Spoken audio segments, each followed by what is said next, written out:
ഒരു front load washing മെഷീൻ്റെ പോരായ്മകൾ നമ്മളൊരു ഫ്രണ്ട് ലോഡ് വാഷിംഗ് മെഷീൻ ഉപയോഗിക്കുമ്പോൾ നമുക്കുണ്ടാവുന്ന ബുദ്ധിമുട്ടുകൾ പ്രശ്നങ്ങളാണ് നമ്മൾ ഈ ഒരു വീഡിയോയിലൂടെ നോക്കാൻ പോണത്. ഒരു ഫ്രണ്ട് ലോഡ് വാഷിംഗ് മെഷീൻ്റെ നെഗറ്റീവായിട്ടുള്ള കാര്യങ്ങളാണ് എടുത്തു പറയണത്.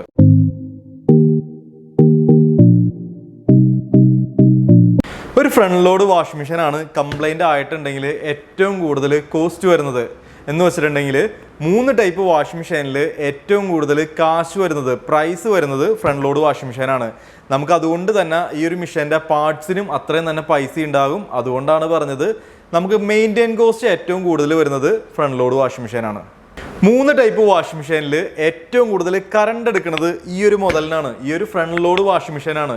നമുക്ക് എല്ലാവർക്കും അറിയാവുന്ന കാര്യമാണ് ഫ്രണ്ട് ലോഡ് വാഷിംഗ് മെഷീനിൽ ബിൽറ്റ് ഇൻ ഹീറ്റർ വരുന്നുണ്ടെന്ന്. 1800 വാട്ട്സ് മുതൽ 2000 വാട്ട്സ് വരെയാണ് ആ ഹീറ്ററിൻ്റെ പവർ എന്ന് പറയുന്നത്. അപ്പോൾ നമ്മൾ കറണ്ട് കുറയ്ക്കാനായിട്ട് ആ ഹീറ്റർ ഉപയോഗിക്കണില്ല എന്ന് വിചാരിക്കും. അങ്ങനെ നിങ്ങൾ ചെയ്യുകയാണെങ്കിൽ കുറേ കഴിഞ്ഞ് കഴിയുമ്പോൾ ആ ഹീറ്റർ കംപ്ലൈൻ്റ് ആയിപ്പോൾ.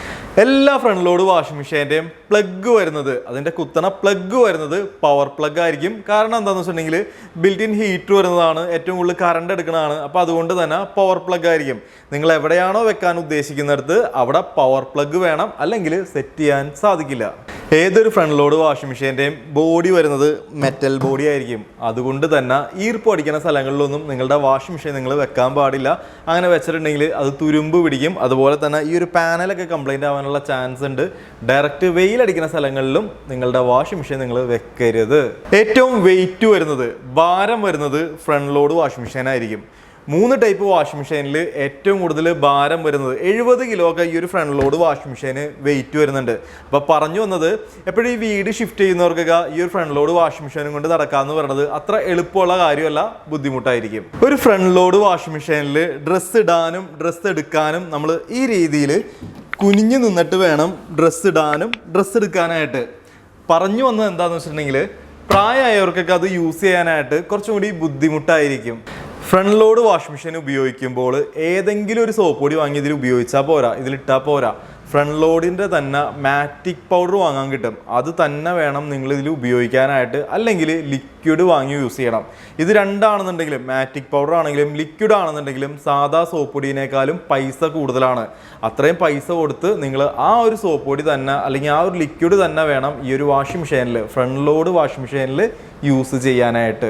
ഇനി ഡോറ് ഓപ്പൺ ആക്കണതിനെ പറ്റി, ഇതിൻ്റെ ഒരു ഓപ്പണിങ്ങിനെ പറ്റി പറയുകയാണെന്നുണ്ടെങ്കിൽ, നിങ്ങൾ വാഷിംഗ് മെഷീൻ ഉപയോഗിച്ചുകൊണ്ടിരിക്കുന്ന ഇടയ്ക്ക് നിങ്ങൾക്ക് ഒരു ഡ്രസ്സ് ഇതിലേക്ക് ഇട്ട് കൊടുക്കാനോ അല്ലെങ്കിൽ ആ ഒരു ഡ്രസ്സ് നമുക്ക് വാഷിങ്ങിൻ്റെ ഇടയിൽ എടുക്കണമെന്ന് വിചാരിച്ചാലോ, ഒരു ടോപ്പ് ലോഡ് പോലെയോ ഒരു സെമി പോലെയോ നമുക്ക് ഓടി വന്നിട്ട് ഈ ഒരു ഡോർ ഓപ്പൺ ആക്കാൻ നോക്കിയാൽ നടക്കൂല. കാരണം ഈ ഡോറ് ലോക്കായിരിക്കും. ഇപ്പോൾ പുതിയ മോഡൽസിലൊക്കെ നമുക്ക് റീലോഡ് അല്ലെങ്കിൽ അതുപോലെ വീണ്ടും ഡ്രസ്സ് ഇട്ട് കൊടുക്കാനുള്ള ഓപ്ഷൻ ഉണ്ടെങ്കിൽ പോലും നമുക്കത് അത്ര പ്രാവർത്തികമല്ല. ഫ്രണ്ട് ലോഡ് വാഷിംഗ് മെഷീനിൽ നമുക്ക് ഇത്തരത്തിൽ ഒരു ഗ്യാസ്കറ്റ് കാണാൻ സാധിക്കും. സെമിയിലോ ടോപ്പ് ലോഡിലോ ഗ്യാസ്കറ്റ് വരുന്നില്ല, ഫ്രണ്ട് ലോഡ് മെഷീനിലാണ് ഇത് കാണാൻ സാധിക്കുന്നത്. ഇപ്പോൾ നമ്മൾ വാഷ് ചെയ്യണതിൻ്റെ ഇടയിലൊക്കെ ആയിട്ട് നമുക്ക് ഇവിടെ അഴുക്ക് പിടിക്കും കുറേ കഴിഞ്ഞ് കഴിയുമ്പോൾ. മെയിനായിട്ട് സോപ്പ് പൊടിയുടെ വേസ്റ്റ്, ആ സോപ്പ് പൊടി ഇതൊക്കെ ആയിരിക്കും ഇതിൻ്റെ ഉള്ളിലായിട്ട് പിടിക്കുന്നത്. അപ്പം അങ്ങനെ വരുമ്പോൾ ഇതിൽ കുറേ കഴിയുമ്പോൾ സ്മെല്ല് വരും. അത് നിങ്ങൾ ക്ലീൻ ആക്കാണ്ടിരിക്കുകയാണെങ്കിൽ സ്മെല്ല് വരും. അതുപോലെ നമ്മൾ പുതിയ ഡ്രസ്സൊക്കെ വാഷ് ചെയ്യുന്ന ടൈമിൽ അതുമേക്ക് അഴുക്ക് പിടിക്കും. അപ്പോൾ അതുകൊണ്ട് തന്നെ പ്രോപ്പറായിട്ട് നിങ്ങൾ എന്തായാലും ഇവിടെ ക്ലീൻ ആക്കി കൊടുത്തുകൊണ്ടിരിക്കണം. വാഷിംഗ് മെഷീൻ ഉപയോഗിക്കുന്നതിൻ്റെ ഇടയിലായിട്ട് കറണ്ട് പോയിന്ന് നിങ്ങൾ വിചാരിക്കുക. ഒരു ടോപ്പ് ലോഡ് വാഷിംഗ് മെഷീൻ പോലെയോ സെമി ഓട്ടോമാറ്റിക് പോലെയോ നമ്മൾ ഓടി വന്നിട്ട് ആ ഡോർ അങ്ങോട്ട് ഓപ്പൺ ആക്കി ആ ഡ്രസ്സ് എടുത്ത് വെയിലത്തേക്ക് ഇടാന്ന് വിചാരിച്ചാൽ ഫ്രണ്ട് ലോഡ് വാഷിംഗ് മെഷീനിൽ അത് നടക്കൂല. കാരണം എന്താണെന്ന് വെച്ചാൽ ഈ ഒരു ഡോറ് ലോക്കായിരിക്കും. കാരണം ഡ്രമ്മിൽ വെള്ളം കിടക്കുന്നുണ്ട്, ഡോറ് അതുകൊണ്ട് ലോക്കായിരിക്കും. അല്ലെങ്കിൽ ആ ഡോറ് നമ്മൾ ഓപ്പൺ ആക്കണമെങ്കിൽ ആ വെള്ളമൊക്കെ പുറത്തോട്ട് വരുമല്ലേ.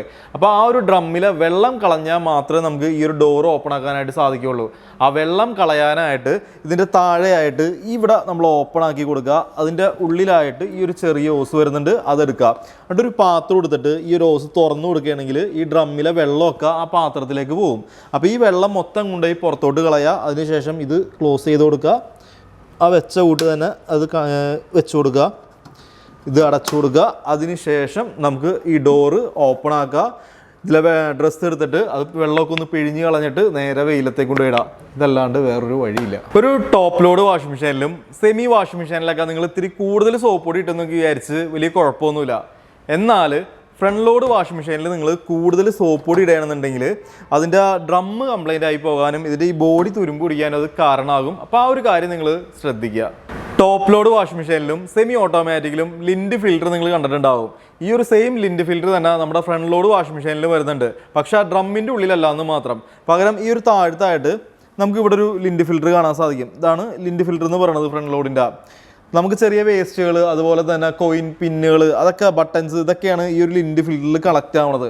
അപ്പോൾ നമ്മത് ക്ലീൻ ആക്കാനായിട്ട്, നമുക്കത് എടുക്കാനായിട്ട് നമ്മളിത് ഓപ്പൺ ആക്കി കഴിയുമ്പോൾ എന്താ സംഭവം എന്ന് വെച്ചിട്ടുണ്ടെങ്കിൽ കുറേ വെള്ളമൊക്കെ കൂടി അത് പുറത്തോട്ട് വരും. അപ്പോൾ ആദ്യം നമ്മൾ ഫ്ലോർ ക്ലീൻ ആക്കാനായിട്ട് നിൽക്കണം. അപ്പോൾ അതൊരു നെഗറ്റീവായിട്ട് നമുക്ക് വേണമെങ്കിൽ പറയാം. 10 അടിയെങ്കിലും നിങ്ങളുടെ വാഷിംഗ് മെഷീനും നിങ്ങളുടെ ടാങ്കും തമ്മിൽ അകലുണ്ടെങ്കിൽ മാത്രമാണ് നിങ്ങളുടെ വാഷിംഗ് മെഷീൻ പ്രോപ്പറായിട്ട് വർക്ക് ചെയ്യുള്ളൂ. അല്ലെങ്കിൽ ആ ഒരു വാട്ടർ പ്രഷർ കുറവായിരിക്കും, നിങ്ങളുടെ വാഷിംഗ് മെഷീൻ പ്രോപ്പറായിട്ട് വർക്ക് ചെയ്യില്ല. നിങ്ങളുടെ ഫ്രണ്ട് ലോഡ് വാഷിംഗ് മെഷീൻ ഒരു സ്ഥലത്ത് നിന്ന് മറ്റൊരു സ്ഥലത്തേക്ക് ഷിഫ്റ്റ് ചെയ്യുന്ന ടൈമിൽ നിങ്ങളുടെ വാഷിംഗ് മെഷീൻ്റെ ഡ്രമ്മ് ലോക്ക് ചെയ്തിട്ട് വേണം അത് കൊണ്ടുപോകാനായിട്ട്. ഒരു പുതിയ വാഷിംഗ് മെഷീൻ വരുമ്പോൾ വന്ന ടെക്നീഷ്യൻ, സെറ്റ് ചെയ്യാൻ കമ്പനിയിൽ നിന്ന് ടെക്നീഷ്യൻ വരുമല്ലോ, ആ ടെക്നീഷ്യൻ വന്ന് ആ ഡ്രമ്മിൻ്റെ ലോക്ക് അഴിച്ചതിന് ശേഷമാണ് നിങ്ങൾക്ക് അത് ഉപയോഗിക്കാനായിട്ട് തരുന്നത്. അതുപോലെ തന്നെ നിങ്ങൾ വേറൊരു സ്ഥലത്തേക്ക് കൊണ്ടുപോകുന്ന ടൈമിലും ആ ഒരു 4 സ്ക്രൂകൾ വരുന്നുണ്ട്. അത് വെച്ച് ഡ്രമ്മ് ലോക്ക് ചെയ്തതിന് ശേഷം വേണം ഒരു സ്ഥലത്ത് നിന്ന് മറ്റൊരു സ്ഥലത്തേക്ക് കൊണ്ടുപോകാനായിട്ട്.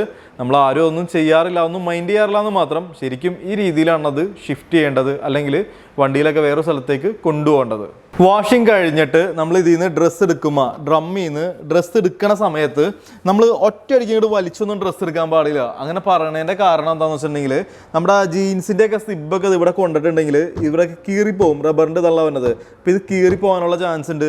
ഡ്രസ്സിൽ എന്തെങ്കിലും പിന്നൊക്കെ കൊളുത്തിരിപ്പുണ്ടെങ്കിൽ അതൊക്കെ കൊണ്ട് ഇത് കീറിപ്പോകാനുള്ള ചാൻസ് ഉണ്ട്. അപ്പോൾ അത് പ്രത്യേകം നിങ്ങൾ ശ്രദ്ധിക്കുക. ഡ്രസ്സ് എടുക്കണ സമയത്ത് ഈ രീതിയിൽ പൊക്കിയിട്ട് വേണം ഡ്രസ്സ് എടുക്കാനായിട്ട്, വലിച്ചെടുക്കരുത്, പൊക്കിയെടുക്കുക.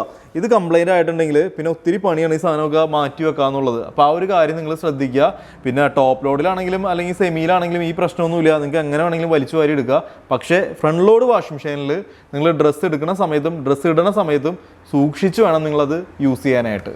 ഫ്രണ്ട് ലോഡ് വാഷിംഗ് മെഷീനിൽ സാധാരണയായിട്ട് കണ്ടുവരാറുള്ള, അല്ലെങ്കിൽ ഏറ്റവും കൂടുതൽ കണ്ടുവരാറുള്ള ഒരു കംപ്ലൈൻ്റ് ആണ് ഈ ഒരു ഡോർ ലോക്കിൻ്റെ കംപ്ലൈൻറ്റ്. എന്ന് വെച്ചാൽ ഇത് പ്രോപ്പറായിട്ട് അടയണില്ല.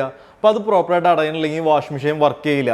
അപ്പോൾ ഈ ഒരു കംപ്ലൈൻറ്റ് വരാനുള്ള കാരണം എന്താണെന്ന് വെച്ചിട്ടുണ്ടെങ്കിൽ, നമ്മൾ എന്തെങ്കിലും വാശിക്ക് ഡോറ് ഒറ്റ അടക്കിലൊക്കെ അടയ്ക്കുമ്പോൾ, ദേശത്തിനൊക്കെ ഒരു ഒറ്റ അടക്കിലൊക്കെ അടച്ച് കഴിയുമ്പോൾ ഈ ലോക്ക് കംപ്ലൈൻ്റ് ആയി പോകും. അപ്പോൾ സ്വാഭാവികമായിട്ട് നമ്മുടെ മെഷീൻ വർക്ക് ചെയ്യില്ല. അപ്പോൾ ആ ഒരു കാര്യം നിങ്ങൾ പ്രത്യേകം ശ്രദ്ധിക്കുക. വളരെ സമാധാനത്തിൽ വേണം നിങ്ങൾ ഡോറ് ലോക്ക് ചെയ്യാനായിട്ട്. ഒരു 3-4 വർഷം കഴിഞ്ഞ് കഴിയുമ്പോൾ ഒരു ഫ്രണ്ട് ലോഡ് വാഷിംഗ് മെഷീൻ്റെ ഡ്രമ്മ് കംപ്ലൈൻ്റ് ആയി പോണത് സാധാരണഗതിയിലൊക്കെ നമ്മൾ എപ്പോഴും കേൾക്കണ ഒരു സംഭവമാണ്. കംപ്ലൈൻ്റ് ആയി പോവാറുണ്ട്. ശരിക്കും പറഞ്ഞാൽ അതിൻ്റെ ഡ്രമ്മല്ല കംപ്ലൈൻ്റ് ആയി പോകാറുള്ളത്. ആ ഡ്രമ്മും മോട്ടറും തമ്മിൽ കണക്ട് ചെയ്യുന്ന ഒരു ഷാഫ്റ്റ്നർ വരുന്നുണ്ട്. അത് അലോയ് മെറ്റീരിയലാണ്.